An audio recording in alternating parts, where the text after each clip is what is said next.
La déformation apparente des objets qu'on regarde parce que la lumière est passée près de matière, on est capable de reconstituer la matière qui est là. Donc on peut faire des cartes de, cette fois-ci, matière noire à partir des cartes de matière visible en utilisant ce genre de mécanisme. Donc là, on va se lancer dans des grandes études à la fois depuis le sol et depuis l'espace, à la fois études de ce genre pour pouvoir bien répertorier la matière noire, études avec les ondes acoustiques qui sont une façon très intéressante d'aborder la question de l'énergie noire pour mieux comprendre les propriétés de la matière noire et de l'énergie noire avec les télescopes et satellites futurs. Merci. Cette fois-ci, je m'arrête.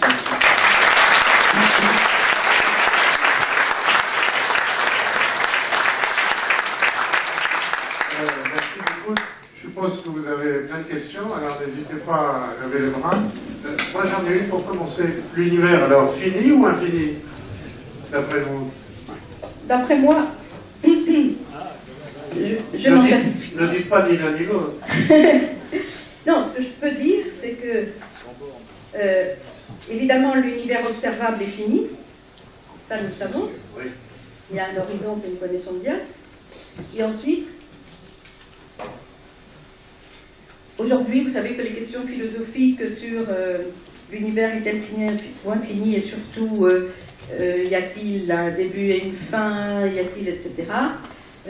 On y arrive en disant il n'y a pas qu'un univers, il y a beaucoup d'univers, et nous sommes dans un parmi d'autres, et celui-là, il est en ce moment comme celui-là, c'est tout ce que nous pourrons voir, mais en fait, tout est immuable, rien ne change, etc. Moi, personnellement, j'avoue que j'aime assez cette idée, même si c'est assez difficile à démontrer. Mais il y a des recherches qui sont faites pour essayer de voir s'il y a un moyen de pouvoir le savoir. Et peut-être que quelque chose sera trouvé. Une question. Merci beaucoup pour cet exposé. Depuis 2-3 jours, on parle d'un fameux anneau de matière noire autour de la Terre, qui aurait été détecté par le GPS, le système GPS. Est-ce que vous pouvez nous en dire plus? Ah non, je suis désolée, je ne le savais pas. C'est dans les nouvelles? Je n'ai pas vu. Est-ce que quelqu'un sait quelque chose là-dessus? Je n'ai pas regardé Le Monde depuis 2 jours, non. Oui, merci beaucoup, c'était formidable. Ma question, c'est à propos de la réaccélération de l'expansion de l'univers. Elle se passe qu'à 7 milliards. J'ai vu un papier de l'Observatoire de Meudon qui me dit que beaucoup plus loin, il y a vraiment une décélération.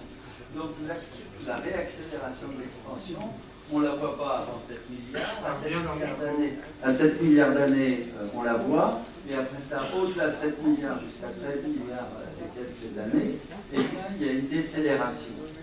Non, c'est-à-dire que vous avez les deux effets. Ah, pourquoi on pensait avant qu'il y avait une décélération? Pour la même raison que vous envoyez une balle et qu'elle va retomber, etc. C'est-à-dire, vous avez envoyé quelque chose qui pousse, il y a de l'énergie qui se perd. Gravitation freine. Donc, on s'attendait à ce que ça freine. Maintenant, on sait qu'il y a une force supplémentaire.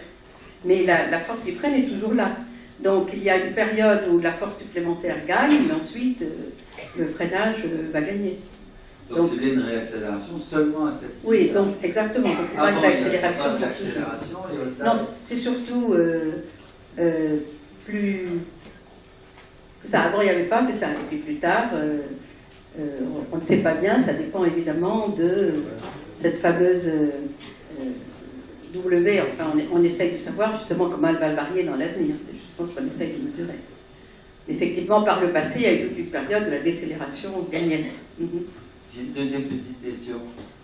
À propos de l'infini de l'univers, infini ou pas fini. En quoi l'univers ne pourrait-il pas être un simple objet, un super amas de galaxies, bien isolé, comme on voit des amas de galaxies, bon, on voit bien les frontières de ces amas, et bien là, ça serait pareil. Et que finalement, tout autour de l'univers, bien au-delà de l'univers observable, eh bien, il y aurait des tas de super amas de galaxies tout à fait... Je ne vois pas pourquoi on va imaginer des infinis, des trucs comme ça. Je trouve ça des visions anthropomorphiques. Je trouve que on est dans des imaginations pré-coperniciennes, alors que l'univers, on peut l'imaginer tout à fait comme un super amas de galaxies. Non, parce que là, les solutions les plus simples des équations, on y arrive avec, si on veut effectivement un univers en expansion, etc., avec un univers infini. Mais on peut évidemment s'imaginer qu'il est fini, qu'il est homogène. Si on rajoute des conditions limites, etc., on peut imaginer ce qu'on veut. Mais en général, on part du plus simple, tant qu'on n'a pas la preuve du contraire. Est-ce que notre univers est un univers bulle? Est-ce qu'il y en a d'autres? Et d'autre part, au mois de juillet, août, certains observatoires ont vu des flashs de lumière extrêmement petits et qu'on ne sait pas expliquer. Il y a eu une communication là-dessus et il n'y en a pas eu plus. Je ne sais pas, des flashs qu'on ne sait pas expliquer, c'est des choses qui arrivent de temps en temps. On n'a pas expliqué tous les flashs qu'on a vus, mais ça ne veut pas forcément dire qu'ils soient, disons, qu'ils soient des choses bizarres. Simplement, on n'a pas parfois tous les éléments pour arriver à les... Et je n'ai pas bien compris votre première question. Est-ce que l'univers est quoi? Notre univers bulle. Ah oui, bon, c'est ça. L'univers bulle, c'est justement ce que je voulais dire quand on dit maintenant, on dit qu'il y a peut-être beaucoup d'univers, nous on est dans une bulle, il y en a une autre, etc. etc. C'est une possibilité qu'on ne peut pas nier. Une question de base. Vous avez parlé d'expansion de l'univers, d'accélération de l'expansion. Quelle est l'origine de l'énergie qui produit ça? Ah ben c'est ce que tout le monde voudrait savoir. Il y a un prix Nobel à gagner. Voilà, on a envie de dire que c'est l'énergie du vide, mais les seules méthodes que l'on connaissait pour calculer l'énergie du vide, on trouve 10 puissance 120 fois trop. Mais vous le savez certainement, je ne vous apprends rien. Donc pourquoi... Est-ce que c'est l'énergie du vide? Mais pourquoi l'énergie du vide? Il doit y avoir eu quelque chose un petit peu comme... par exemple, entre la matière et l'antimatière, vous savez, presque deux parties, mais il reste un petit peu de matière. Bon, là aussi, il doit y avoir eu quelque chose de ce genre que l'on n'a pas encore trouvé. Donc, on n'a pas une bonne explication. Madame, un des pionniers de l'étude des galaxies, de leur évolution, les filaments, les antennes et tout ça, vient de mourir la semaine dernière. Il s'agit de Hatton A, Oui. qui était aussi, avec d'autres, comme Jean-Claude Péquer par exemple, un opposant à l'interprétation standard des décalages vers le rouge et donc du modèle standard de l'expansion de l'univers.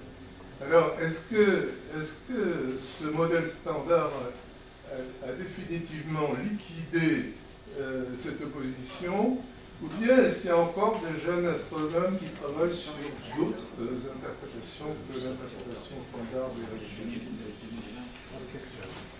Je pense franchement que sur les redshifts, c'est plié. Parce que par exemple, Alton Harp, qui est un grand ami à moi, Chip, nous sommes tous vraiment très tristes. J'ai écrit à Marie-Hélène il y a quelques jours. Il était marié à une astronome française, Marie-Hélène Desmoulins, Ulrich. Donc, moi, j'ai jamais essayé de faire dire à Chip qu'il n'y croit plus, n'est-ce pas? Parce que ça ne sert à rien. Mais, par exemple, lui, il s'appuyait sur des exemples comme le quintet de Stéphane, etc.